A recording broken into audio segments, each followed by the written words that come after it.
Welcome to yet another episode of the Talking Shop podcast. I am Josh. This is Michael. We are here to talk some shop with you, letting you know what's going on in the world of sports cards, specifically in the Rock Hill area. Michael, how goes it? Are you going to give us a rundown of today's I episode? am. I am. So this week, we talk about our weekend as usual, but I know that you and the team were at the South Carolina Card Show this weekend. I certainly want to hear about it. I was there for a hot minute to say hello to you and some friends. So I want to hear about that. I want to hear about any 4th of July traditions that you and your family have. I don't know if you have that, and I would love to hear from you guys in the comments what you guys do. In hobby news, it's that time again, Josh. I was looking for my invite to the national. I didn't. It must have gotten lost in the mail somehow. But I know that you're heading back to the national, so we want to hear about your your prep. We're going to You talk do about. snore. I do snore. We're going to talk about the unlikely or unbelievable, or however you want to put it, Wemby pulls by Backyard Breaks. And then I had one segment I saw on the Rich Eisen show with Kevin Costner, and it made me think, you know what? It's time we talk about baseball movies, and we're going to find out which baseball movie is the best all time. Along with all that, we're going to talk what's hitting the shelves at Grand Slam. Hopefully, some hits from the card show, and then hopefully, Josh, you did your homework and I did. came up with a crazy stat. But Got a first, couple. Josh, tell us about the weekend in Columbia. How was it? All right. So, yeah, I was only there part time at the card show because I have the shop to run back here in Rock Hill. So, a couple of the guys from the shop went down and set up. It was very successful. The show was a hit, I would say, a smashing hit. I sent a picture in the chat. If you have the ability, throw it up there maybe Yeah. for our. That was a quick picture from where I was standing. Yeah, so the guys down there in Lexington put on a great show. Aaron Meredith and the team at Palmetto down there in Lexington did awesome. That was just kind of a Saturday afternoon, quick. I stood up on a chair and took a picture, but it was packed on Saturday throughout the heart of the day for sure. From the moment it opened up to the general public until I left. I jetted out a little bit early on Saturday. I bought some product down there, and I wanted to get it back to the shop before closing time so we could sell a little bit of it and to make sure those guys are doing fine on a busy Saturday back at the shop. So, and then I took two of my kids back down Sunday afternoon, and we stayed there for a few hours until pretty much the end of the show. And yeah, it was awesome. Tons of people came through. It was well represented, lots of familiar faces. Um, yeah, they're of course talking about doing their second one. Um, don't quote me because he said don't quote him, but I think in December, I think Okay. maybe they were going to try to do another one and probably use similar blueprint to this one. So So you were there. You were I there. was, and I probably in the short time I was there, sometimes you get pinned behind the table with the guys. Hopefully, you got to walk around. But before I give some of my insight, uh, how much? How much buying versus selling did the shop do? Like, were you Um, guys able to pick up a lot of inventory and move a lot of inventory? What did that feel like? no, I would say mostly selling and a little bit of trading. A lot of the times, I'm trying to think. Like for example, we had a higher end Kobe auto, and I think we sold it for like I want to say 1,600 cash plus like 700 in trade. So there was some of that combo cash trading going on. Um, we would love and we need to do this, have just a dedicated person buying there at the show. But what happens is we just get pulled in lots of different directions and it's really busy. So it's really hard to sit down and buy unless you got someone just strictly doing that. So that's on our game plan for some of the next bigger shows that we do, because we are always buying down here at the shop. So yeah, we did a little bit of that, but mostly selling and just a little bit of trading. And so if you had to narrow down sort of some top questions as far as, hey, do you have any fill in the blank? Did you hear some names? Did you see some patterns come up over those 2 days? I probably not a good enough representation behind the table because the guys were handling most of the customers and I was just running around. So probably not so much a good question for me. I'm trying to think here in the shop if I hear that. That's a little all over the place too. It just really depends on what the people are after, but no crazy. When people come in like, who are y'all buying right now? It's always the same. It's the goats, the Otanis, and the, if you want younger players, the Gunnar Hendersons and Wembanyama, a little Brandon Miller around here. So nothing unusual jumps out at me there. Well, Susan and I went and we were there for about half an hour, 45 minutes tops. Number one, it was busy. We got there right after lunch. I've set up at my fair share of card shows, and usually after lunch, there's a bit of a dip. And then it sort of pops a couple hours before the show ended. We got there right after lunch, and holy mackerel, it felt like 2021 in some of those aisles. Like you couldn't, if you had a backpack, you were smacking people with your backpack. So super busy. I took a look at some prices for wax. It looked like people were pretty motivated to move some wax. And as far as singles, I didn't really take a look, didn't stop at too many. It was sports card heavy, but there were you had your fair share of Pokemon tables. But Aaron, if you're listening, great job. You guys put on a great show, and we'll be looking forward to that one in December. Guys, if you guys were there, let us know in the comments. If you guys made it down to the South Carolina card show in Columbia, let us know what you picked up, what you thought of the traffic, and what you thought of the prices. So, all right. This Thursday is July 4th. Josh, I know I've asked you this before, but I know. See, it's crazy. And it's something we talk about every year, but what are some traditions?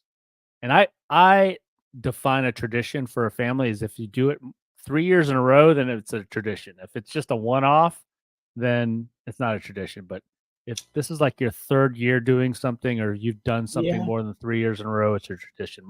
Anything for your family?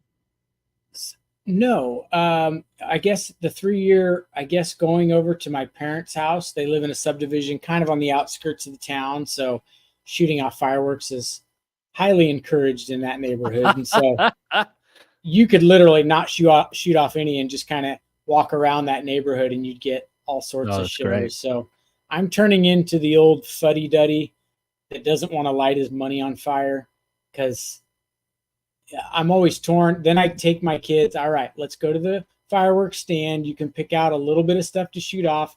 And then I kind of get sucked in like, ooh, that would be cool to have that. Before I know it, I'm a couple $100 deep. But I really don't like buying fireworks. I feel like it's lighting your money on fire. And I think this is what I'm going to do. I think I did it last year. I'll have to look at what I said I was going to do in last year's 4th of July episode. Instead of, here you go, guys. We're a card podcast. Instead of lighting your money on fire and fireworks, grab a box of wax from Grand Slam and open that and watch fireworks at the same time. I think that'd be a good thing to You're do. guaranteed to get some money back. It might That's not be right. all If we ask you to buy something on the podcast, it's guaranteed autos, guaranteed 101s, and guaranteed PSA 10s or your money back. You heard it here. I love 4th of July. Don't get me wrong. I love watching fireworks, and we're going to, I think, grill burgers and dogs over at my parents' house with the family and just hang out. But I'm also torn because I like to be open that day. There's really not much goes on until the evening. So I haven't decided that yet. We'll see how the days play out leading up to it. But we may be open for a little bit that day. Yeah, stay tuned, guys. And if Josh is going to open the shop, you got to make it down there and buy some wax and break it open. Let me catch up. I don't see any comments on the main board here, but I do have the Vinyl Dragon. Do either of you remember the card show that was held a few times a year at the mall in front of Carowinds? So I've heard a lot about this card show, but I was not around here. I didn't live in this area at that time, but I've had customers come into the shop that said they used to go to that one or set up at that one. So that's before my time. I got back into this hobby in 2017. And so from 1995 to 2017, I didn't do much with cards. So got another comment here. Dustin 9900911980. If Josh did walk around the card show, he may have gone broke with some of the Bradys that were in the room.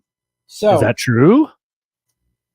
It's always my dilemma. I was actually, you'll laugh. I'll tell you what I spent yesterday at the card show. I spent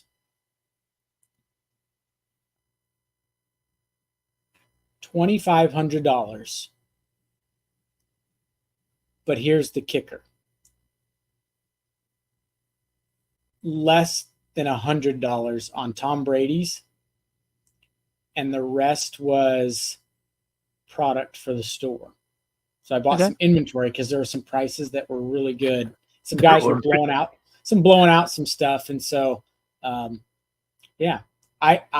behaved. I only bought merchandise to resell. I bought 3 Brady cards, 2 graded, 1 raw, and you would laugh. One of them was a $5 card. It was an old Upper Deck Brady I don't have, and it looked cool. And I was like, I'll take that for $5. And then there was a SGC 10 of an early career, like I want to say like not super, but like 06 or something. But it was an SGC 10, and it was a chrome card. So I bought that. It was like $40. And I bought another one that was like $40, $45. So I behaved, but that viewer is correct. It's dangerous walking around there. I saw a Kaboom that I wanted, but I told myself, let's behave this time. The National is coming up. So I was good. I behaved. There you go. The Vinyl Dragon says, every firework that pops, you say in your mind as they go up, okay, that's 1 CJ Stroud auto and Acuna auto. So yes, play games with yourself there. George Stewart is asking if you are open, go ahead and please post that on social media. I'm sure you will see something, George. For sure. All right, let's move on to new in the shop. What's heading to the shop this week at Grand Lab? So let me think. Since last podcast, we had a product called Leaf Trinity Mega Boxes. It's really weird. I have a picture. I should have sent it to you so we can put it up there. They're like $29. They're blaster box sized, but they're a first time ever Leaf Trinity Mega Boxes for football. So those are on the shelf now for $29 a piece. We opened one in the shop just to see what they look like. You get a guaranteed mem card. You get 2 steel inserts. Mine were, one of them was numbered, one of them was not, but they looked really cool. And then you get some base cards. It's got some of the guys like JJ McCarthy and the guys that were just drafted. So that's a low end cheap product. But coming this week is Tier 1 baseball. It arrived today. Wow. We can't sell it till Wednesday. I either posted a post on social media about it or I didn't click send. But yeah, Tier 1 baseball is in the shop for sale Wednesday. And then this Friday is Panini Stars and Stripes baseball. So we'll have that as well. That one, I feel like it got pushed. I've had some people asking about it, and we had to keep looking at the release date for that. But that's this Friday. So, but Tier 1 should be pretty hot. I'd like to line a break of some sort with that because it's each box is 4 cards. You get 2 autos, 1 mem card, 1 base card.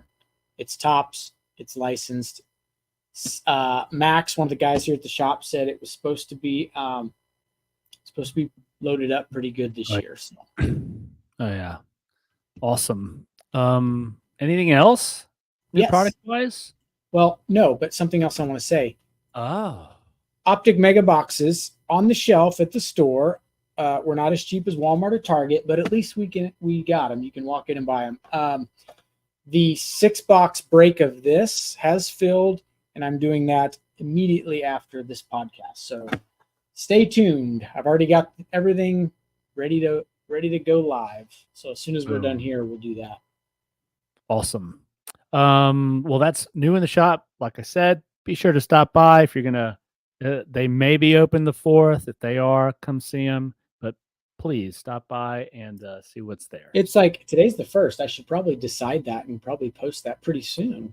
Probably. Tell you what, by tomorrow we'll have an answer. Well, how about this? By the end of the promo from our sponsor, you can have an answer. How about that? You got a minute. See you then. Are you looking to get your cards graded? Well, here at Grand Slam, we've simplified the process of submitting and getting a card graded. All you have to do is drop off your cards and kick your feet up, while our transparent tracking ensures that you are up to date with every detail along the way. When you log into our website, you'll immediately be greeted with each card in the grading process, along with where it's at in the process and its final grade. And with over 1,000 submissions and some of the top cards across the country being submitted through us, we have become a well-trusted source to handle and submit your cards. So you can do more collecting and leave the chore of grading to us. So don't sit on grading your cards. Get them submitted today at Grand Slam, where grading's made easy.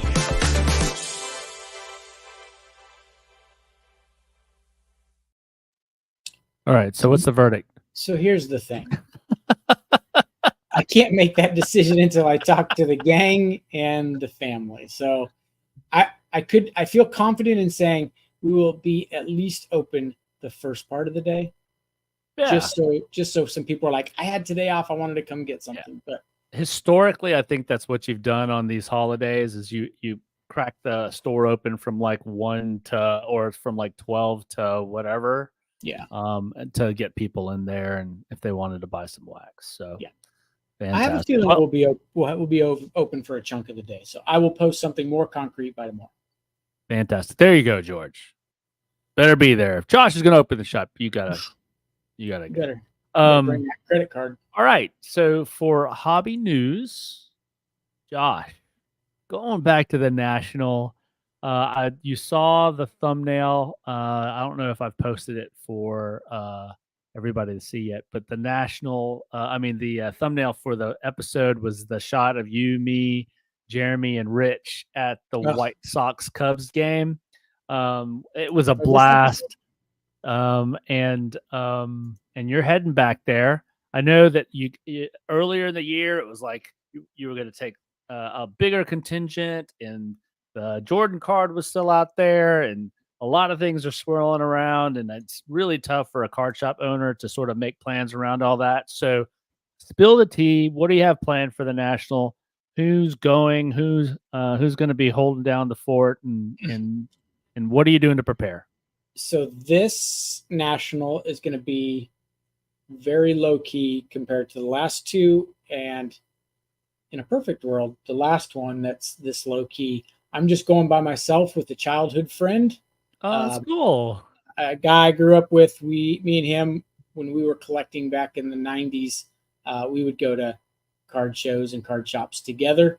And so he moved to Rock Hill just recently.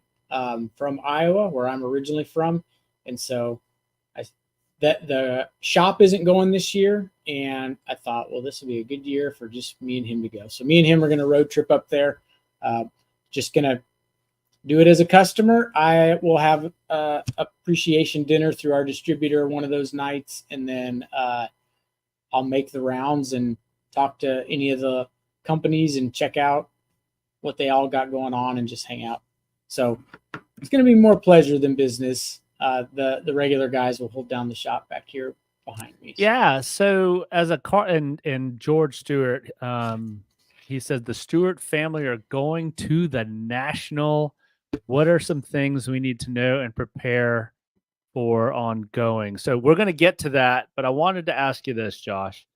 So let's just say you're there. It's just a personal trip, but if you start seeing, like you saw at the South Carolina card show, just some unbelievable deals that you know that your audience here in Rock Hill will gobble up. I mean, do you take it down and then do you ship it back to the shop, or what do you do?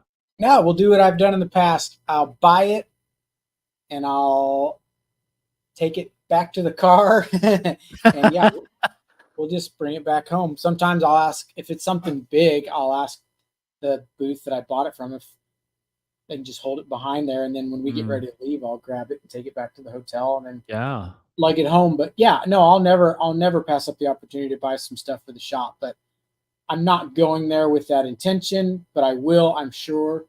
I've always have that in the back of my mind when I'm looking at anything. I bought in Pokemon lots before. The first national I went to, bought a huge Pokemon lot. I wasn't planning on it, but when you stumble upon it, it's too good to pass up. So yeah, I'll do some of that. I'll buy something for each one of my kids to bring back, but yeah, it's really going to be fun for my friend to experience it for the first time, because some of those booths, it's like walking through a museum. You go to Golden Auctions booth, you're just going to walk through. You're going to see game used Kobe jerseys and sneakers and Jordans and everything. So, yeah. Awesome. Awesome. Well, it'll be interesting. I can't wait to hear back from you because Chicago was unbelievable.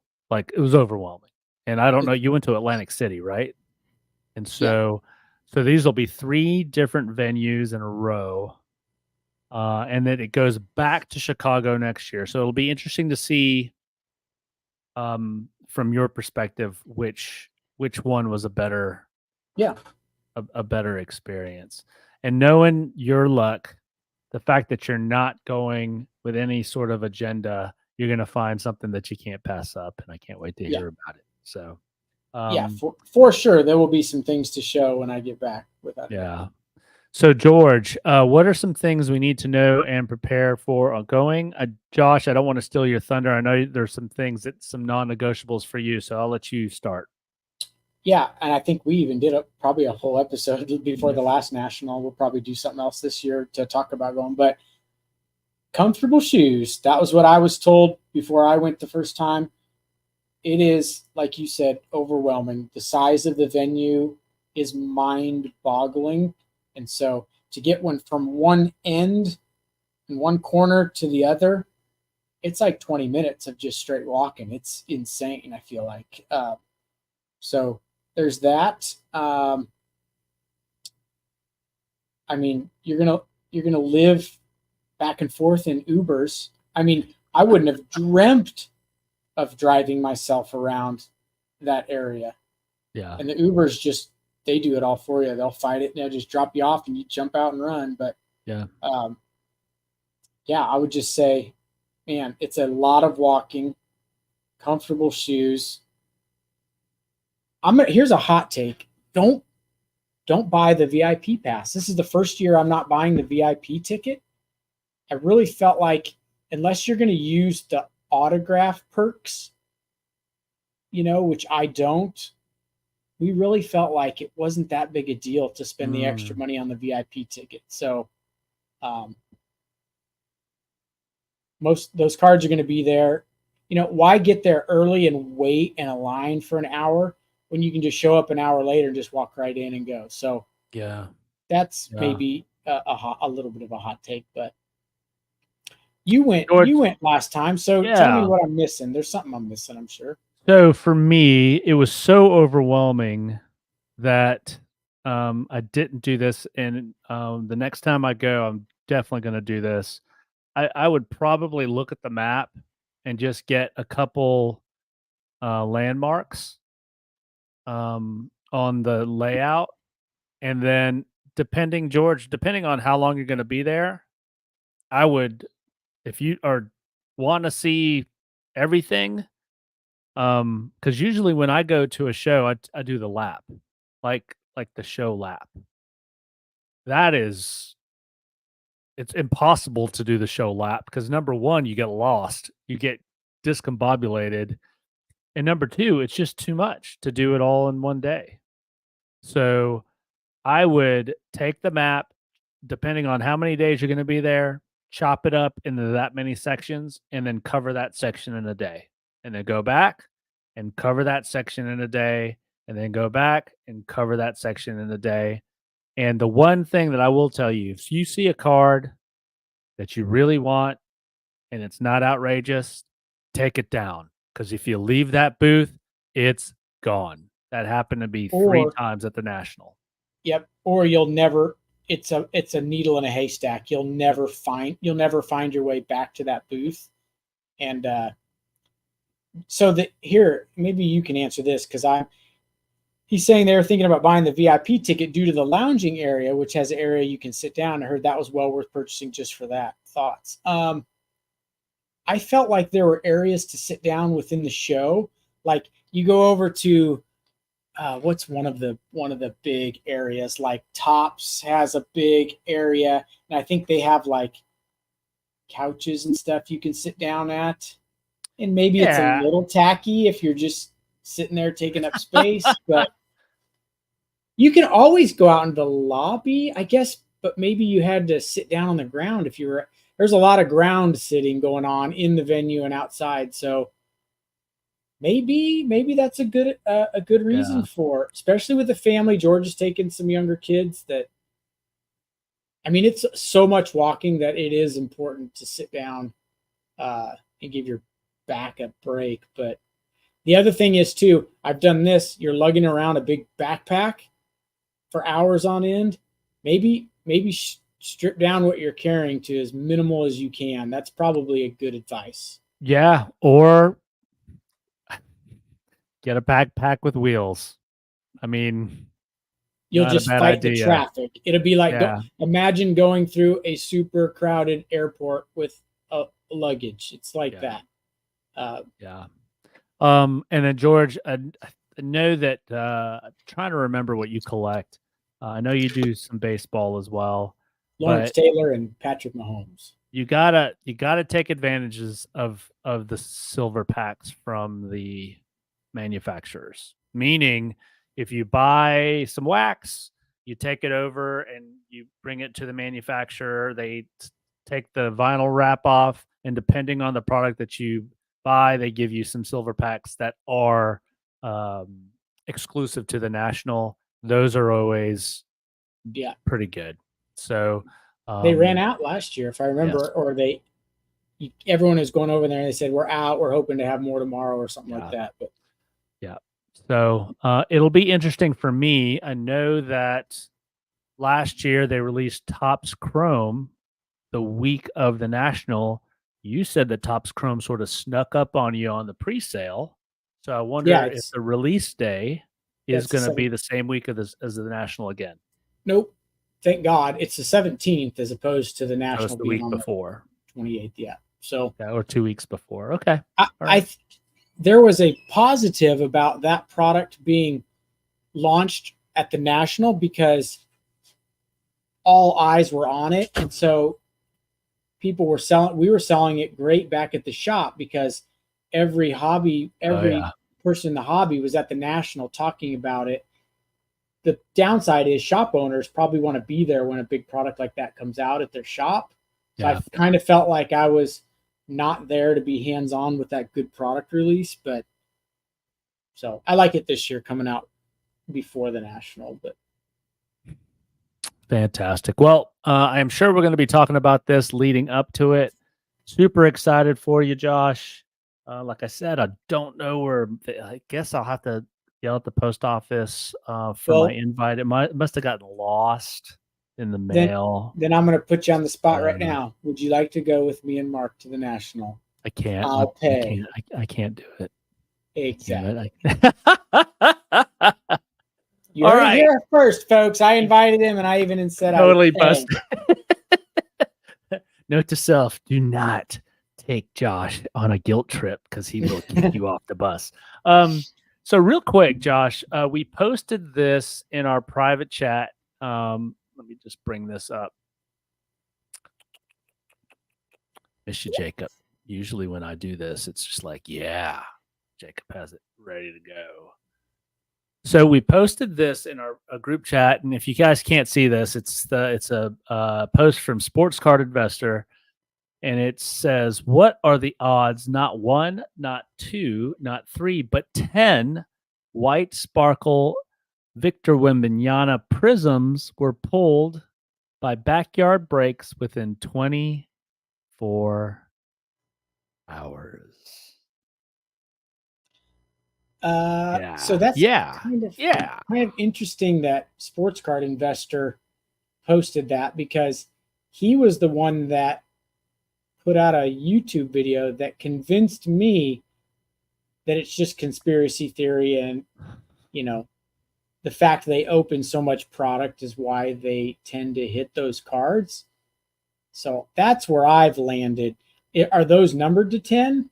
So is it like all 10 of them, or are those just super short print and they happen to pull 10 in 24 hours? Do you know that answer? I can't remember. I don't know, guys. Let us know in the chat if you guys are have some insight on that. I don't know. 24 hours, one breaker, 10 white sparkle prisms. I don't know what the pull rate on that is, but wow. I guess for context, I'd have to know how much product they ripped. I mean, if they're ripping 100 cases or 1,000 cases in 24 hours, then yeah, I guess that makes sense. But Yeah.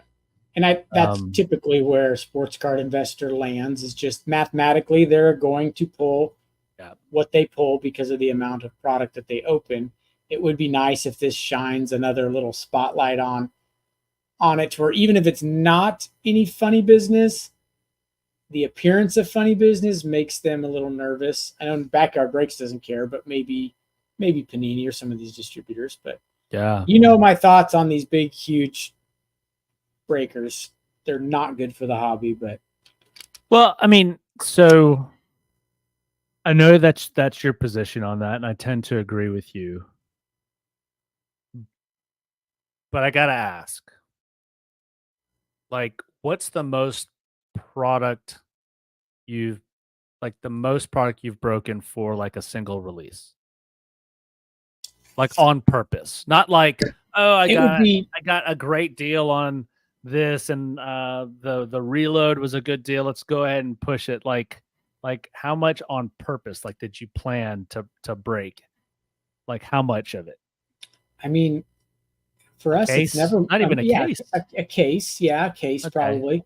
Okay. I remember 2020 Prizm. We broke hundreds and hundreds of like football blasters and stuff. And okay. Zion's rookie year, we broke tons of that. But okay. But tons for you is like a day. It sounds like a day for them. Right. Yeah. This is a whole nother world. Yeah. I mean, you don't. Grand Slam doesn't have the infrastructure to break 100 cases in 24 hours. No, we don't. The shipping would bury you. Yeah, we don't survive on breaks. Break is just a secondary little source for the store.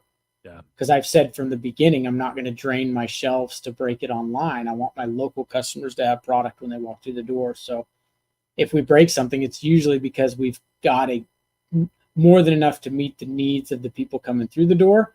And so let's break a little bit of it online to have some fun. So fair enough. Well, we'll see. We'll see if that's a thing or that's a non-starter. Good for them. Wow. 10 and 24 hours. Guys, if you guys are watching this and you know what the pull rate on that white sparkle prism, um, let us know, and how much product they would literally have to to to break open in order to get 10 of those. So do the math. Feed it to ChatGPT; it'll tell you. So. Have you ever noticed, in their defense, which I hate defending them, have you ever noticed like you're putting a set together and you're opening product from like the same case or from the same store? You always are getting the same cards, but like there's 4 elusive cards you need for your set, and they'll all come from like one random box. Boom. Yeah. And so this could be a case of where they happen to get a batch where that card was a little more heavily loaded. Maybe. Maybe. All right. We have threatened to do this. I want to do this. This won't take as long as I think it might, because I know you got to get going. You got to do this break. So I saw this clip, and let me see if I could pull it up. 1 second. Oh, come on. Miss you, Jacob. Where is this?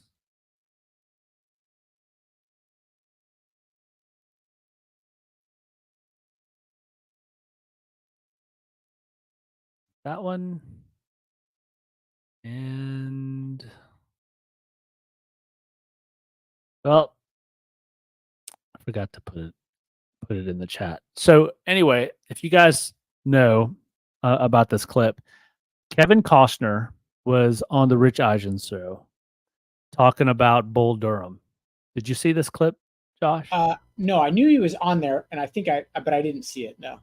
Well, this clip is specifically talking about him taking some at bats, and because he had played a little bit of baseball growing up, but he'd never hit a home run in organized baseball, which is sort of shocking to me. But he said that during the filming at that minor league ballpark, he hit 2 out during the filming, like during practice. Off of what kind of pitching? Just like pitching practice? To me, it doesn't matter. I mean, it's almost harder to hit one for an amateur if the pitch isn't going very fast, because you just don't generate ball speed or exit velocity. My kids are they're like obsessed with exit velo. So it made me think. We've talked about this, so I want to go through this, and we'll just do this in brackets, right? We're gonna figure out the greatest baseball themed movie of all time, and we're gonna do it here in the next 5 minutes. All right. And you're going to make the decision on these. And if you haven't seen the movie, then I'll help. Okay. So in the first region, or the first bracket, it's the classics. So who wins? The natural, or hardball? The natural. Remember? The natural, yeah. That's easy. When he hits the ball into the lights and it's in slow motion. Yeah. Field of Dreams or The Perfect Game? Field of Dreams. Ooh, Ed says Field of Dreams. I didn't even need Ed's advice there. That one's going to go far. 8 Men Out or Summer Catch? Not familiar with either of those. I'm going to go 8 Men Out. It's about Shoeless Joe Jackson. John Cusack was in it. Fantastic film. Bull Durham or The Phenom? Bull Durham. But disclaimer, I have not seen Bull Durham. I was too young. I think it was rated R, and I wasn't pretty racy. Yeah, see, I wasn't able to watch that when I was a kid. Still haven't seen it, but this list I'm looking at has it as number 1. So, and the fact that I know about it. Okay, so now this is tough, right? It's we've got The Natural versus Bull Durham. I would lean on you or someone else's. I mean, because I would lean Natural, but I haven't seen Bull Durham. So right, I'm going with The Natural, and that's just me being sentimental. It was one of the first movies that I ever remember watching as a kid. So going with The Natural. I know that's probably a bit of an upset, it overtaking Bull Durham, but this is our podcast. I don't care. Field of Dreams or 8 Men Out? Yeah, Field of Dreams is gonna go far. Okay. Well, here we go. The Natural or Field of Dreams? I'm by far no hardcore expert here, but for me, it would be Field of Dreams. That I would vote that as the best baseball movie of all time, baseball themed movie of all time. We'll see if it holds up. All right. The second bracket is comedies. Okay. So the first matchup is Major League or the Bad News Bears. Major League. Major League. Okay. A League of Their Own or Benchwarmers. League of Their Own, without a doubt. There's no crying in baseball. There is no crying in baseball. Ooh. The Sandlot or Mr. Baseball with I was going to tell you the Sandlot better be on this list. I'm going Sandlot. I'm going Sandlot too. Rookie of the Year or Fever Pitch. I'll probably catch crap for this because I'm a lifelong Cubs fan, but Rookie of the Year was probably a more iconic film, but Fever Pitch is probably a better movie. I recently watched Rookie of the Year, and it's bad. It does not. The high Velveeta factor. Just doesn't. It did not age well. So I'm going Fever Pitch there. All right, Fever Pitch. Okay. Major League or Fever Pitch? Major League. There's too much iconic stuff in there. A League of Their Own or The Sandlot? This is like, wow, it's tough. This one, I would be, someone could convince me either way, but I'm going to go League of Their Own, but I would not be offended if anyone said Sandlot in that matchup. Tom Hanks is tough. He's tough to beat. Tough. So, Major League or A League of Their Own? I think A League of Their Own is a better baseball movie. Major League is a funnier baseball movie. For the comedy section, I'd have to go Major League. But I think A League of Their Own is a better movie. Takes the bracket. All right. Moneyball versus Mr. 3000. I saw Moneyball. I didn't see Mr. 3000. Did you see both? You might be able to do that one. I watch Moneyball every quarter, so this is unfair. It's Moneyball by a mile. You watched it for that many times for a reason then, so it was good. I remember thinking it was good. 42 or The Rookie with Dennis Quaid? I didn't see 42. You see both? I would leave this up to you. If I had to lean on, I've heard good things about The Rookie, and Ed pumped out Rookie. Oh, but Ed's saying 42 on that one, so it's tough. This is sentimental for me because 42 had the kid that played Black Panther. What's his name? Yeah, I know who you're talking about. And he did fantastic in that movie. So it looks like I need to watch Rookie and 42. It sounds like, and I'm the movie buff of it. 61 or $1 Million Arm? Yes, Chadwick Boseman. Yes, Chadwick Boseman. Awesome. So 61 with the Roger Mayer story or $1 Million Arm with John Hamm. So the I think the real life $1 Million Arm ended up in the WWE. So if Jacob was in here, we would be biased. Let me think. Isn't that the contest from over in another bring the country? 2 Indian kids? Yeah. So one of those Indian kids, I think, ended up in the WWE, and his clothesline finisher was called the $1 Million Arm. Are we going there? I'm going there 61. Only because, Chadwick Boseman was the other one. I'm going there just for that fact, but I would not be an expert in that.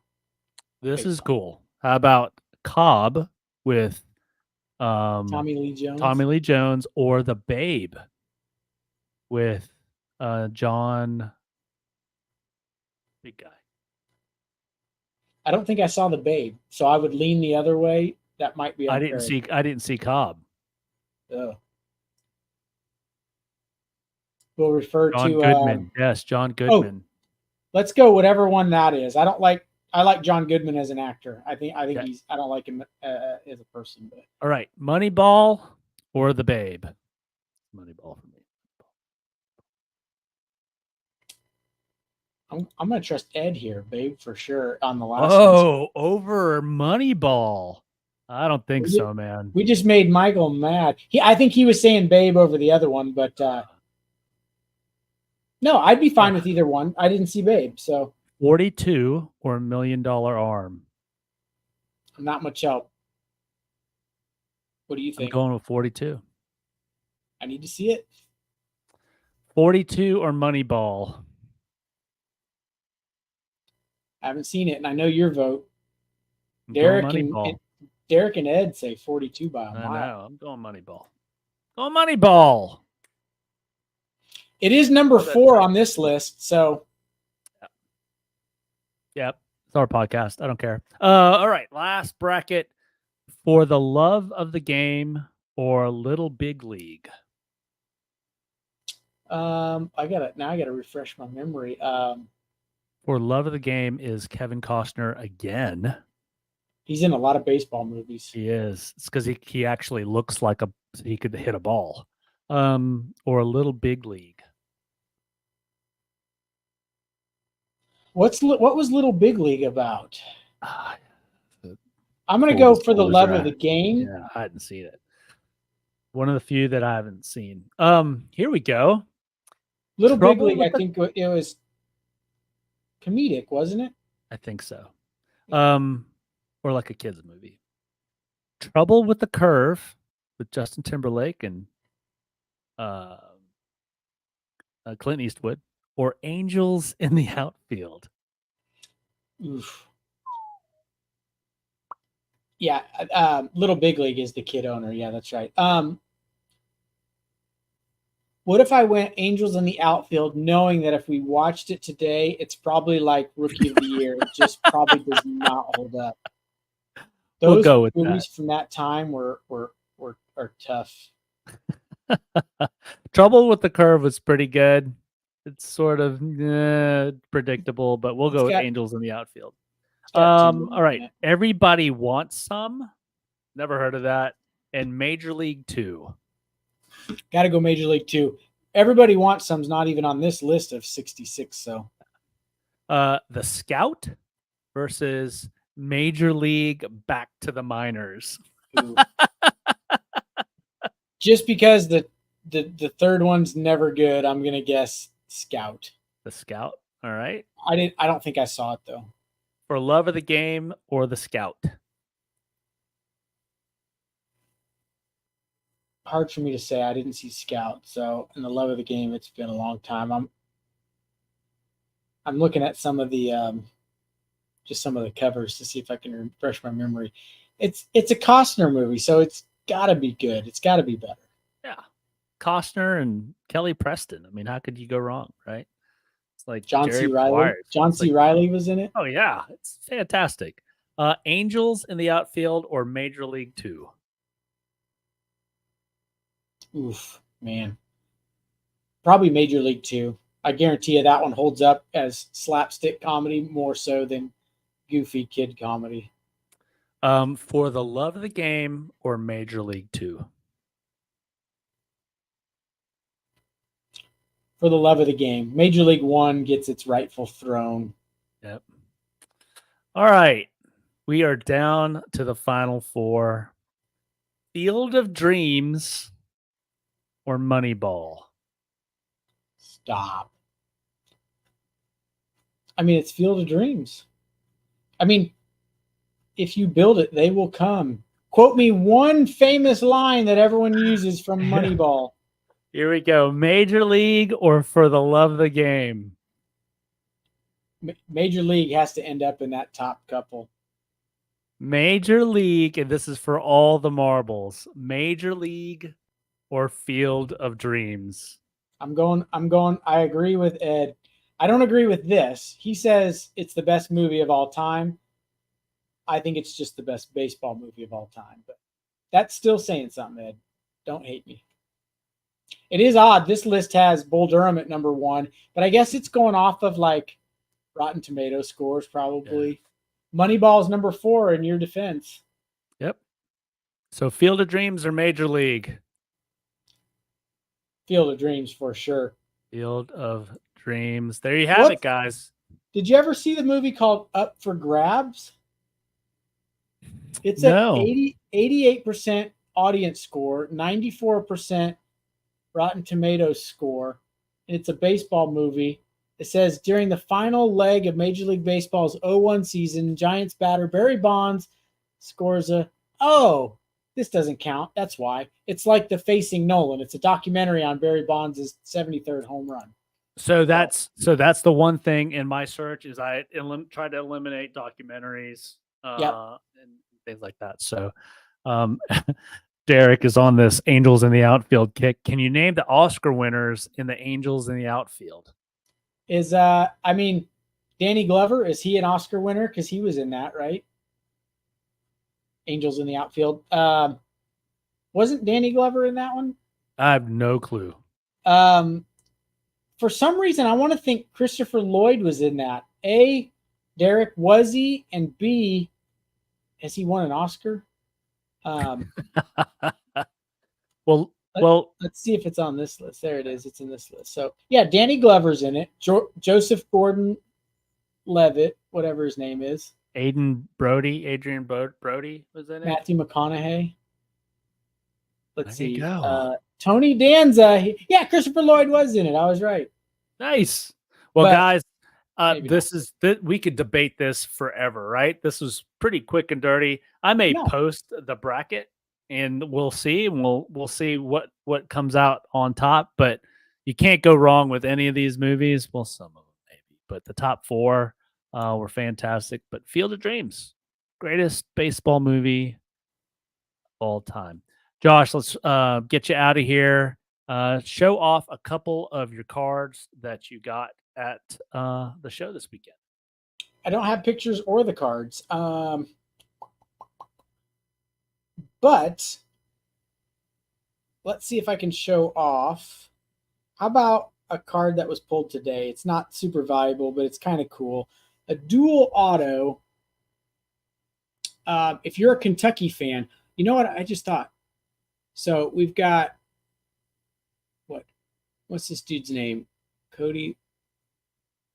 I'm embarrassed. I don't know. I just know Will Levis on there. But it's a dual auto Will Levis, something Livingston from Kentucky. That was pulled in the shop today. So, yeah, I did better homework on. Oh, a customer brought this in. They hit it out of Leaf Metal Footballs, a 1-of-1 Caleb Williams auto. Ooh. There you go. Gotta love the 101. Customer brought that back in to show us. Thank you very much. I did better with the stats, so we may have to just jump to the stats. Real quick, Stephen Hord's card says the fan always gets overlooked. I guess some don't consider it a baseball movie, or maybe it's too dramatic for some. I believe that's the Robert De Niro, Wesley Snipes movie where the fan gets a little too fanatic. So, how about an underrated movie? It's not. The whole movie is centered around them going to a baseball game and the happenings that happen on the way to the baseball game. This would be like, do you consider Star Wars a Christmas movie? This would be like, do you consider The Dream Team a baseball movie? If you have not seen the movie called The Dream Team, it is awesome. It's got Christopher Lloyd, Michael Keaton, and some other guys you'll recognize, but those are the 2 big names. Basically, a doctor takes his 5 mental patients on a road trip. What could go wrong? On a field trip to a baseball game. And while they stop for a quick second, the doctor gets mugged and taken to the hospital, and the mental patients are left there in the van. And Michael Keaton's the ringleader mental patient. He's a pathological liar. He's hilarious. Now I want to go see it again. Steven says, absolutely great movie. Bentley Gardens says great movie. If you're talking about Dream Team, please, yes, Bentley's talking about Dream Team. Michael Keaton. It's hilarious. Go Gotta watch catch it. Gotta catch it. All right, guys. If you guys have made it this far, thank you. Please leave a like, subscribe, comment. Let us know how we're doing. Leave a review. That'd be awesome. Josh is going to be doing a break right after this episode, but he's going to wrap things up with crazy stat of the week. I have a couple because they're kind of pertaining to some of the stats where we're at right now in the season. So in 2021, Bryce Harper won the MVP. Here's his stat line from his MVP season. He batted .309. He had 35 home runs, 84 RBIs, and a 5.9 WAR. It's a good season. It's a great season. It's a great season. Aaron Judge, as of right now in the season, is batting .313, which is higher. Has 31 home runs, but only 4 behind Harper, and we're not even halfway through the season. 82 RBIs, so right about where Harper was, and the same WAR. And we're like not even at the All-Star break yet. So Judge is having, and he started the season off slow, if I remember, which is even crazier. Here's another one. I want you to list, or here's the entire list of every pitcher in history to strike out 70 batters in their first 9 games of their career while not allowing more than a dozen runs. Number 1, Paul Skeens. That's it. That's the list. That's it. So strike out 70 in their first 9 starts. Don't allow more than 12 runs combined. So Skeens is off to a crazy good start. Let's see if I had any others. I thought I saved one more. If not, those two are this isn't a crazy stat, but can I at least show a meme? This says, me listening to my air conditioner run nonstop. I'm never going to financially recover from this. They're a little meme for the hot weather we've been having. So. All right. Well, Josh, again, I always say this, but I do appreciate you sharing a little bit of time with us after a long Monday. I know those are long days for you. Guys, go watch the break. He's going to break some product. It's an optic break after this, and we'll see you guys next week. Peace. Bye. See you in a couple minutes.